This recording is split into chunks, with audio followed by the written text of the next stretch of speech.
Documento 156. A estada em Tiro e Sidom. Na sexta-feira, 10 de junho, à tarde, Jesus e os seus colaboradores chegaram aos arredores de Sidom e lá se hospedaram em casa de uma próspera senhora, que havia sido paciente do hospital de Betsaida durante a época em que Jesus estava no auge da predileção popular. Os evangelistas e os apóstolos ficaram alojados com os amigos dela, na vizinhança próxima, e descansaram durante o sábado nesse ambiente repousante. Passaram quase 2 semanas e meia em Sidom e nas redondezas antes de prepararem-se para visitar as cidades da costa ao norte. Esse sábado, em junho, foi um dia de muita calmaria. Os evangelistas e os apóstolos todos ficaram absorvidos nas suas meditações sobre os discursos do Mestre a respeito da religião que eles haviam escutado a caminho de Sidom. Todos eles haviam sido capazes de apreciar um pouco daquilo que lhes havia sido dito, mas nenhum deles captara totalmente a importância desse ensinamento. 1. A mulher síria. Perto da casa de Carusca, onde o mestre estava hospedado, vivia uma mulher síria que muito havia ouvido falar de Jesus, das suas grandes curas e ensinamentos, e nesse sábado à tarde ela veio até ele trazendo a sua filha pequena. A criança, de cerca de 12 anos de idade, estava afligida por uma desordem nervosa grave, caracterizada por convulsões e outras manifestações extenuantes. Jesus havia recomendado aos seus seguidores para que não dissessem a ninguém sobre a sua presença na casa de Carusca, explicando que desejava descansar. Eles obedeceram às instruções do mestre, mas o serviçal de Carusca foi até a casa dessa mulher síria, Norana, e informou-lhe que Jesus estava hospedado na casa da sua patroa e estimulou essa mãe ansiosa a trazer a sua filha afligida para a cura. A mãe, evidentemente, acreditava que a sua filha estava possuída por um demônio, um espírito impuro. Quando Norana chegou com a sua filha, os gêmeos Alfeus explicaram-lhe, por meio de um intérprete, que o mestre estava descansando e que não devia ser incomodado, e a isso Norana replicou que ela e a sua filha permaneceriam ali até que o mestre terminasse o seu descanso. Pedro também tentou argumentar com ela e persuadi-la a voltar para sua casa. Explicou que Jesus estava cansado de tantos ensinamentos e curas, e que ele tinha vindo à Fenícia para um período de calma e de descanso. Mas foi inútil, Norana não iria embora. À solicitação de Pedro, ela apenas respondeu: "Eu não irei embora, não antes de ver o teu mestre. Eu sei que ele pode expulsar o demônio da minha filha, e eu não irei antes desse curador cuidar da minha filha." Então Tomé procurou mandar a mulher embora, mas não obteve êxito. A ele, ela redarguiu: "Eu tenho fé na capacidade que possui o vosso mestre de poder expulsar esse demônio que atormenta a minha filha. Ouvi falar do poder dos seus trabalhos na Galileia e acredito nele. O que aconteceu a vós, discípulos dele, que mandais embora aqueles que vêm procurar a ajuda do vosso mestre?" E quando Tomé ouviu-a dizer isso, ele retirou-se. E então Simão Zelote adiantou-se para argumentar com Norana. Disse Simão: "Mulher, tu és uma gentia de fala grega. Não seria justo que esperasses que o mestre tomasse do pão destinado aos filhos da casa favorecida e que o atirasse aos cães?" Norana, contudo, se negou a sentir-se ofendida com a arremetida de Simão. Ela apenas disse: "Sim, professor, eu compreendi as tuas palavras. Eu sou apenas um cão aos olhos dos judeus. Mas no que diz respeito ao teu mestre, eu sou um cão que crê. Estou determinada a esperar que ele veja minha filha, pois estou convencida de que, se apenas olhar para ela, ele irá curá-la. E nem mesmo tu, meu bom homem, ousarias privar os cães do privilégio de obter as migalhas que por acaso caem da mesa das crianças." E exatamente nesse momento a pequenina foi tomada de uma convulsão violenta, diante de todos, e a mãe gritou: "Aí está! Podeis ver que a minha criança está possuída por um espírito impuro. A nossa necessidade não vos impressiona, mas certamente impressionará o vosso mestre. Pois fui informada que ele ama a todos os homens e que ousa curar até mesmo os gentios, quando eles creem. Não sois dignos de ser discípulos dele. Eu só irei quando a minha filha estiver curada. Jesus, que havia ouvido toda essa conversa por meio de uma janela aberta, agora saía para a surpresa de todos e dizia: Ó mulher, grande é a tua fé, tão grande que não consigo impedir o que desejas. Toma o teu caminho em paz. A tua filha já está curada. E a menina ficou boa a partir daquele momento. Quando Norana e a criança estavam saindo, Jesus solicitou a todos que nada dissessem a ninguém sobre esse acontecimento e, conquanto seus seguidores viessem a atender esse pedido, a mãe e a criança não cessariam de proclamar o fato da cura da menina por toda a região, e até mesmo em Sidom, tanto assim que Jesus julgou aconselhável mudar de alojamento dentro de poucos dias. No dia seguinte, ao ensinar aos seus apóstolos comentando sobre a cura da filha da mulher síria, Jesus disse: E tem sido assim por todo o caminho. Podeis ver por vós mesmos como os gentios podem exercer a fé salvadora nos ensinamentos do Evangelho do Reino do Céu. Em verdade, eu vos digo que o reino do Pai será tomado pelos gentios. Se os filhos de Abrão não estiverem dispostos a demonstrar fé suficiente para entrarem nele. 2. Ensinando em Sidom. Ao entrar em Sidom, Jesus e os seus colaboradores passaram por uma ponte, a primeira que muitos deles viam. Quando passavam sobre essa ponte, Jesus, entre outras coisas, disse: Este mundo é apenas uma ponte. Passai por ele, mas não deveis pensar em construir nele um local de residência. Quando os 24 começaram seus trabalhos em Sidom, Jesus foi instalar-se numa casa ao norte da cidade, a casa de Justa, e da sua mãe, Berenice. A cada manhã, Jesus dava ensinamentos aos 24 na casa de Justa, e eles espalhavam-se por toda a Sidom para ensinar e pregar durante as tardes e noites. Os apóstolos e os evangelistas ficaram bastante animados pelo modo como os gentios de Sidom recebiam a mensagem deles, e durante a sua curta estadia ali, muitos foram acrescidos ao reino. Esse período de cerca de 6 semanas na Fenícia foi um tempo muito frutífero para o trabalho de conquistar almas. No entanto, os escritores judeus, que mais tarde redigiram os evangelhos, habituaram-se a passar por cima e desconsiderar o registro dessa calorosa recepção aos ensinamentos de Jesus da parte desses gentios, no exato momento em que uma grande parcela do seu próprio povo encontrava-se mobilizada contra ele. De muitos modos, esses crentes gentios apreciaram os ensinamentos de Jesus mais integralmente do que os judeus. Muitos desses sírio-fenícios de fala grega vieram saber não apenas que Jesus era como Deus, mas também que Deus era como Jesus. Esses chamados pagãos alcançaram um bom entendimento dos ensinamentos do Mestre sobre a uniformidade das leis deste mundo e de todo o universo. Eles captaram o ensinamento de que Deus não tem preferência por pessoas, raças, nações, que não há favoritismo com o Pai universal, que o universo obedece às leis para sempre e integralmente e que é também confiável. Esses gentios não tinham temor de Jesus. Eles ousaram aceitar a sua mensagem. Em todas as idades, os homens não têm sido incapazes de compreender Jesus. Eles têm tido medo de fazê-lo. Jesus deixou claro para os 24 que ele não havia fugido da Galiléia porque lhe faltara coragem para enfrentar os seus inimigos. E eles compreenderam que não estava pronto para um choque aberto com a religião estabelecida, que ele não buscava tornar-se um mártir. Durante uma dessas conferências na casa de Justa, o Mestre, pela primeira vez, disse aos seus discípulos: Ainda que passem o céu e a terra, as minhas palavras sobre a verdade não passarão. O tema das instruções de Jesus durante a estada em Sidom foi a progressão espiritual.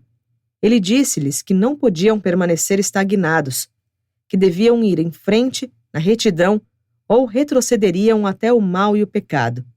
Ele advertiu-os a esquecer aquelas coisas que estão no passado, enquanto vos adiantais para abraçar as realidades maiores do reino. Ele revoga-lhes que não se contentassem com a sua infância no Evangelho, mas que lutassem para a realização da maturidade plena da filiação divina, na comunhão do Espírito e na fraternidade dos crentes. Disse Jesus: os meus discípulos não devem apenas cessar de fazer o mal, mas devem aprender a fazer o bem. Vós não deveis apenas ser purificados de todos os pecados conscientes, mas deveis recusar-vos a dar abrigo até mesmo aos sentimentos de culpa.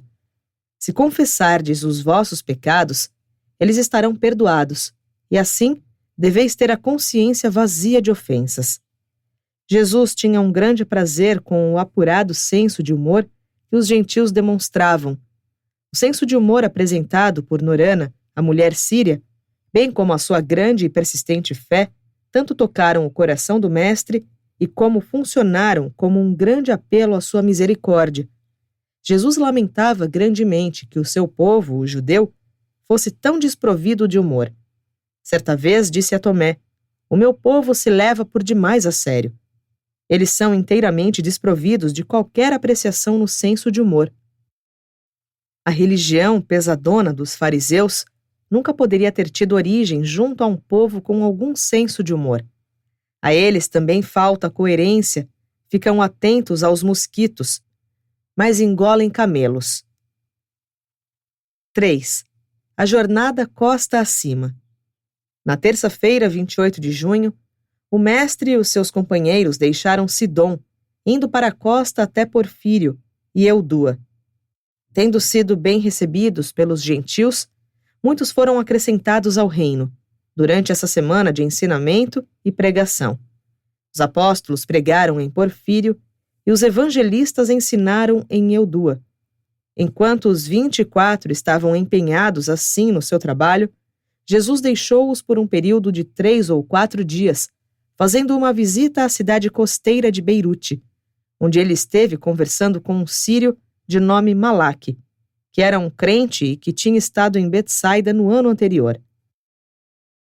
Na quarta-feira, 6 de julho, todos retornaram a Sidom e ficaram na casa de Justa até o domingo pela manhã, quando partiram para Tiro ao sul, ao longo da costa, passando por Sarepta, chegando a Tiro na segunda-feira, 11 de julho.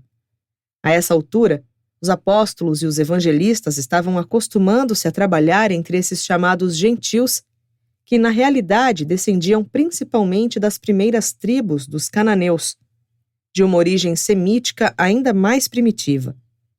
Todos esses povos falavam a língua grega. Foi uma grande surpresa para os apóstolos e os evangelistas observar a avidez desses gentios ao ouvir o evangelho e perceber a prontidão com a qual muitos deles acreditavam. 4. Em Tiro. De 11 a 24 de julho, eles ensinaram em Tiro. Cada um dos apóstolos fez-se acompanhar de um evangelista e assim, 2 a 2 ensinaram e pregaram em todas as partes de Tiro e nos arredores. A população poliglota desse movimentado porto de mar ouviu-os com contentamento, e muitos foram batizados na fraternidade exterior do reino. Jesus manteve o seu centro de apoio na casa de um judeu chamado José, um crente que vivia a uns 5 ou 6 quilômetros ao sul de Tiro, não muito longe da tumba de Irã, o qual havia sido o rei da cidade-estado de Tiro, durante os tempos de Davi e Salomão. Diariamente, nesse período de 2 semanas, os apóstolos e os evangelistas entravam em Tiro, pelo dique de Alexandre, para conduzir pequenas reuniões. E todas as noites, a maioria deles voltava para o acampamento na casa de José, ao sul da cidade. Todos os dias vinham crentes da cidade para conversar com Jesus no seu local de descanso.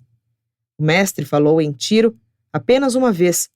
Foi na tarde de 20 de julho, quando ensinou aos crentes a respeito do amor do Pai por toda a humanidade e sobre a missão do Filho de revelar o Pai a todas as raças de homens. Houve um tal interesse pelo Evangelho do Reino entre esses gentios nessa ocasião, que as portas do templo de Melquart foram abertas para ele. E é interessante relembrar que em anos posteriores uma igreja cristã foi edificada no mesmo local desse antigo templo. Muitos dos líderes da manufatura da púrpura tireana, a tinta que emprestou a Tiro e a Sidom uma fama em todo o mundo, e que contribuiu tanto para que o seu comércio fosse mundial e para o seu consequente enriquecimento, acreditaram no reino. Quando pouco depois disso o suprimento dos animais marinhos, que eram a fonte dessa tinta, começou a diminuir, esses fabricantes de tinta foram em busca do novo habitat desses moluscos. E assim, migrando para os confins da terra, levaram consigo a mensagem da paternidade de Deus e da irmandade dos homens, a boa nova do Evangelho do Reino. 5. O ensinamento de Jesus em Tiro. Nessa quarta-feira à tarde, durante o seu sermão, Jesus antes contou aos seus seguidores a história do lírio branco que levanta a sua cabeça, pura como a neve, à luz do sol, enquanto as suas raízes estão enterradas no lodo e no esterco do solo escuro. Disse ele: conquanto o homem mortal tem as suas raízes de origem e de ser no solo animal da natureza humana, ele pode ainda assim, pela fé, elevar a sua natureza espiritual até a luz do sol da verdade celeste e conceber mesmo os frutos nobres do Espírito. Foi durante esse mesmo sermão que Jesus fez uso da sua primeira e única parábola, que tinha a ver com o seu próprio trabalho, a carpintaria. Ao dar o seu conselho para construir bem as fundações para o crescimento de um caráter nobre em dons espirituais, ele disse: para dar os frutos do Espírito, vós deveis nascer do Espírito. Deveis deixar-vos ensinar pelo Espírito e ser conduzidos pelo Espírito, se quiserdes viver a vida plena do Espírito entre os vossos semelhantes.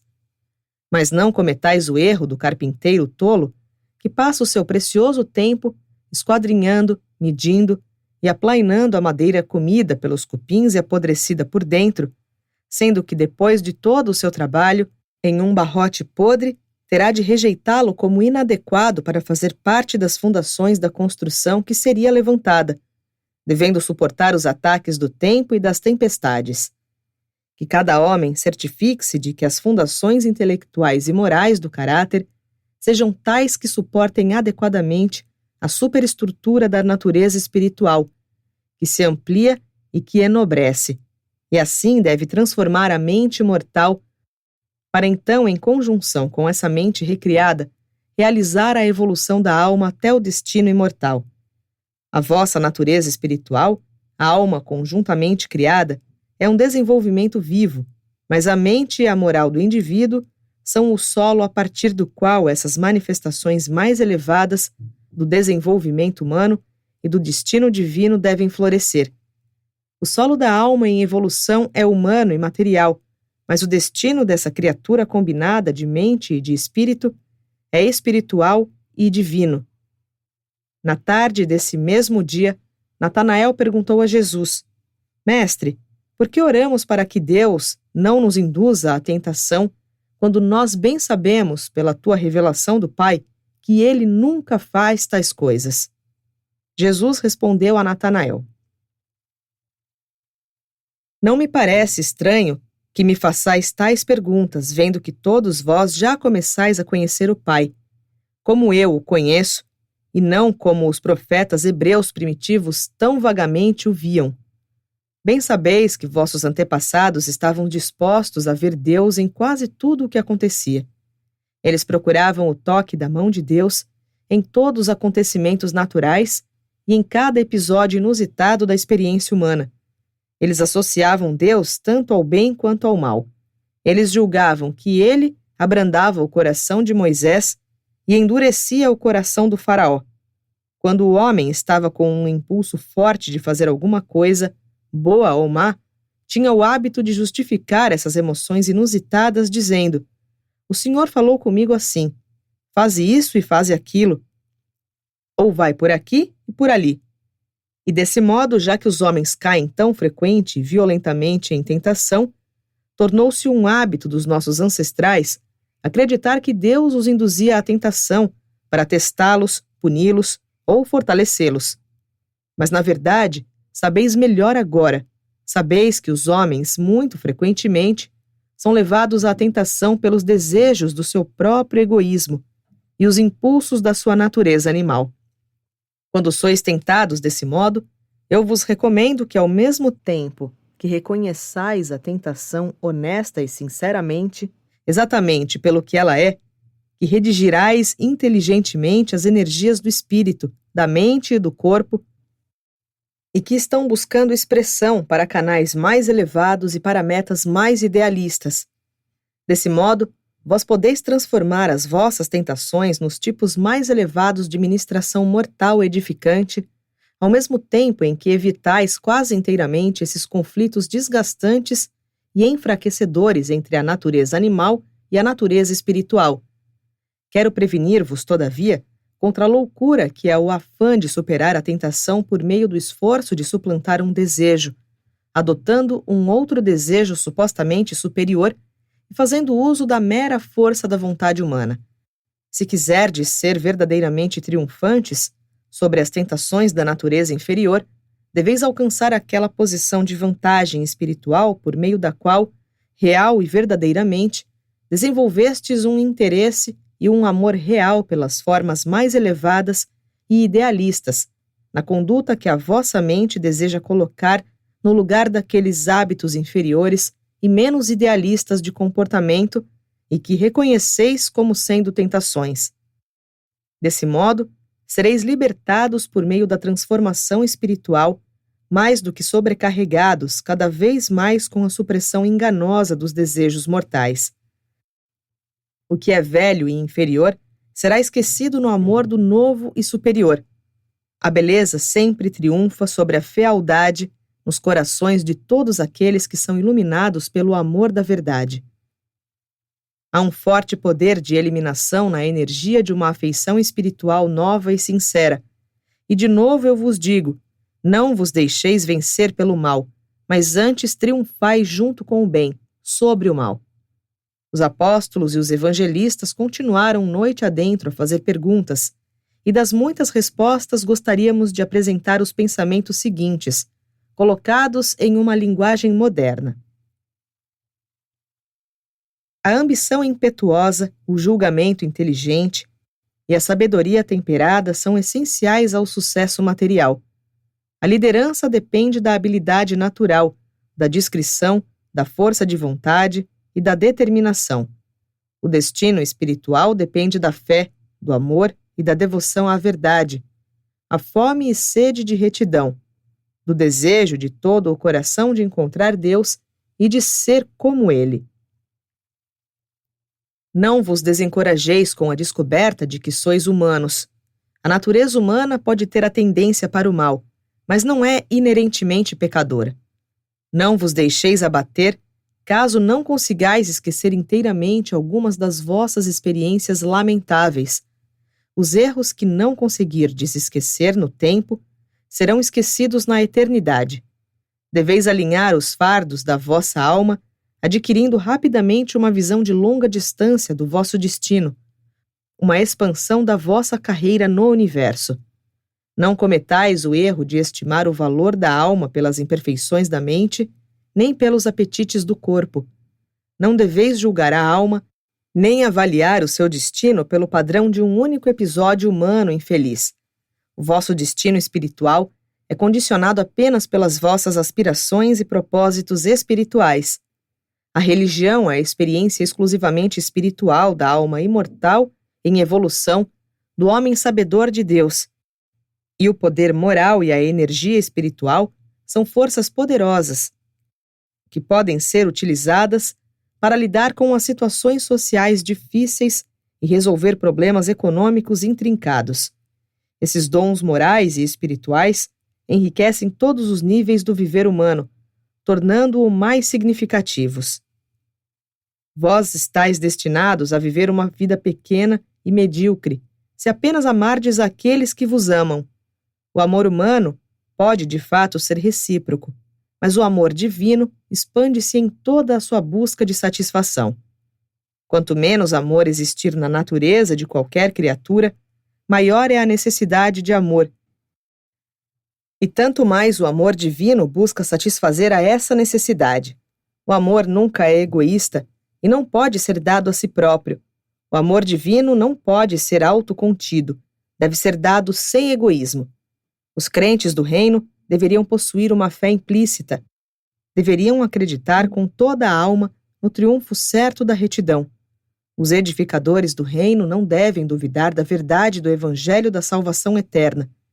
Os crentes devem aprender cada vez mais a se colocar à parte da afobação da vida, escapando dos embaraços da existência material, refrescando a alma, inspirando a mente e renovando o espírito por meio da comunhão na adoração. Os indivíduos sabedores de Deus não se deixam desencorajar pelos infortúnios, nem ser abatidos pelo desapontamento. Aqueles que creem são imunes à depressão consequente de perturbações puramente materiais. Aqueles que levam uma vida espiritual não se deixam perturbar pelos episódios do mundo material.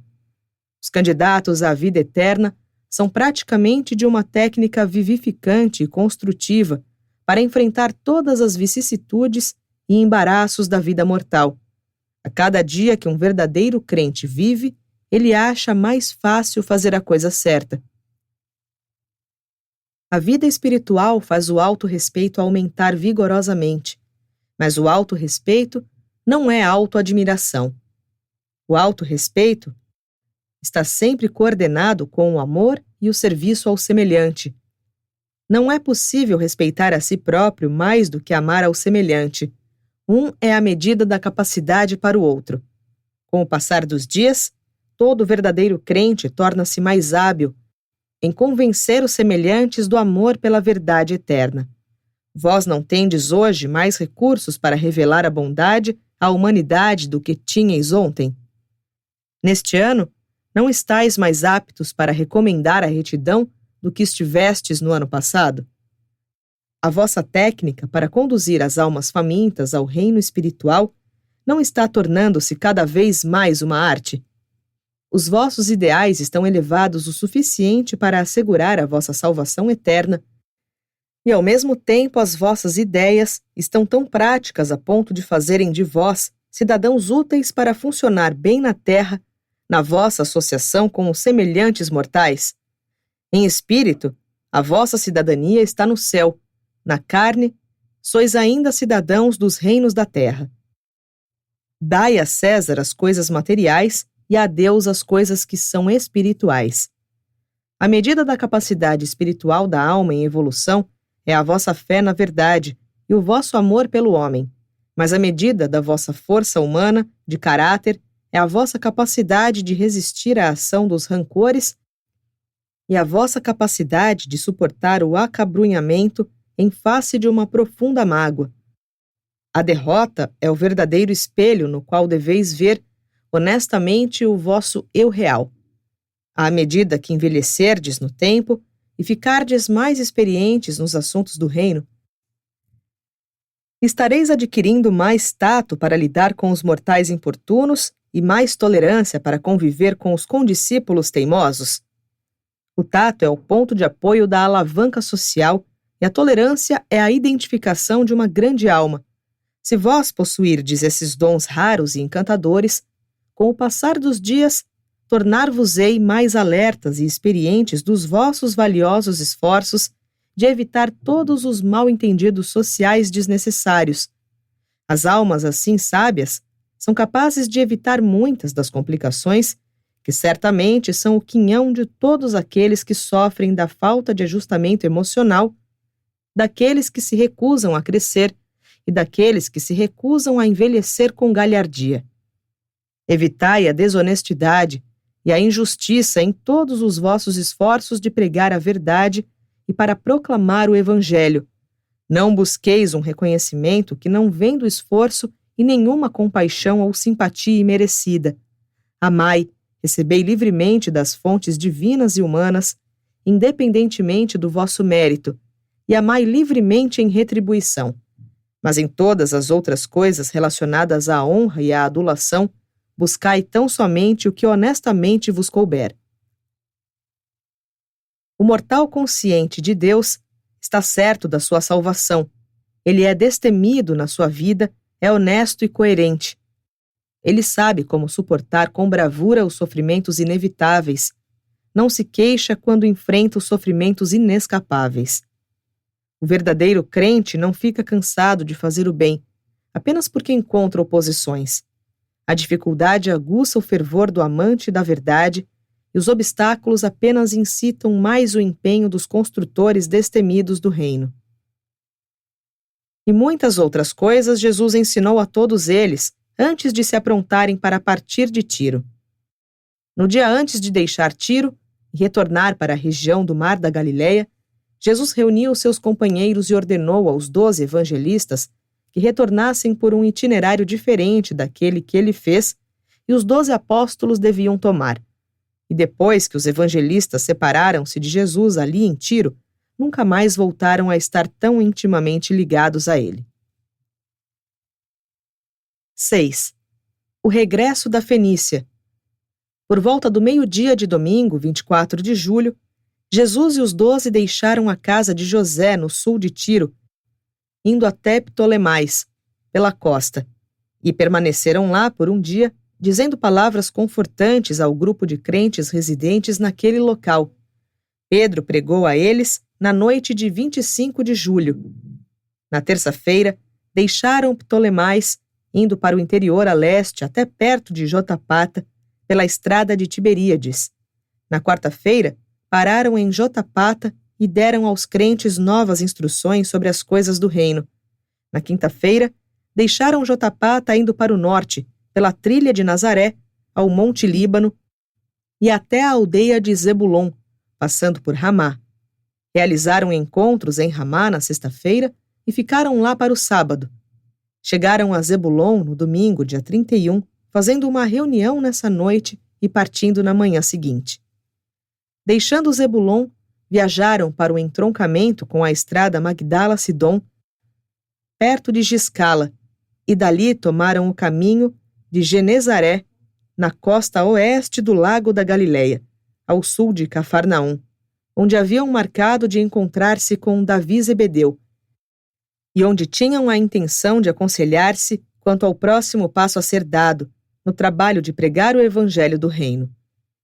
Durante uma breve conversa com Davi, eles souberam que muitos líderes estavam, então, reunidos no lado oposto do lago, perto de Quereza, e desse modo, naquela mesma tarde, um barco levou-os para o outro lado. Por um dia descansaram tranquilamente nas colinas, indo no dia seguinte para o parque perto dali, onde o mestre certa vez havia alimentado 5.000 pessoas. Ali descansaram por 3 dias e fizeram conferências diárias, as quais foram presenciadas pelos 50 homens e mulheres remanescentes daquele que havia sido o numeroso grupo de crentes residentes em Cafarnaum e arredores. Enquanto Jesus esteve ausente de Cafarnaum e da Galileia, no período da estada na Fenícia, os seus inimigos estimaram que todo o movimento havia sido desmembrado e concluíram que a pressa de Jesus de retirar-se indicava que ele estava tão profundamente amedrontado que provavelmente não voltaria para incomodá-los. Toda a oposição ativa aos ensinamentos do mestre havia diminuído. Os crentes estavam começando a ter encontros públicos novamente e ocorria uma consolidação gradual, mas efetiva dos sobreviventes verdadeiros, testados na grande filtragem pela qual os crentes no Evangelho tinham acabado de passar. Filipe, irmão de Herodes, havia se tornado um crente, todavia, ainda pouco convicto de Jesus, mas mesmo assim mandou dizer que o mestre estava livre para viver e trabalhar nos seus domínios. O mandado de fechar as sinagogas do mundo judeu aos ensinamentos de Jesus e todos os seus seguidores havia funcionado adversamente para os escribas e fariseus. Imediatamente depois que Jesus, objeto da controvérsia, havia se retirado, adveio uma reação em meio ao povo judeu. Surgiu um ressentimento geral contra os líderes fariseus e o sinédrio em Jerusalém.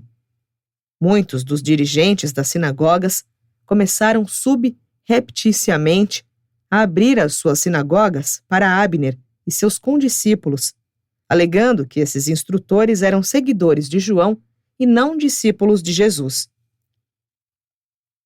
Até mesmo Herodes Antipas experimentou uma mudança de sentimentos, tanto que, ao tomar conhecimento de que Jesus permanecia no outro lado do lago, no território do seu irmão Filipe, fez saber a este que, embora houvesse assinado o mandado da prisão de Jesus na Galiléia, não havia comandado a prisão dele na Pérea, indicando assim que o mestre não seria molestado se permanecesse fora da Galiléia, e comunicou esse mesmo comando aos judeus em Jerusalém.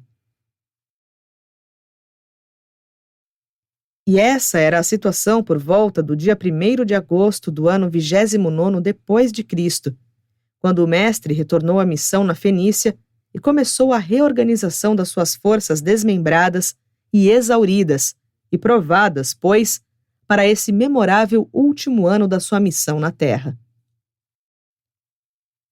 Os motivos da batalha ficam claramente definidos. Enquanto o mestre e os seus colaboradores preparam-se para iniciar a proclamação de uma nova religião, a religião do Espírito do Deus vivo que reside nas mentes dos homens.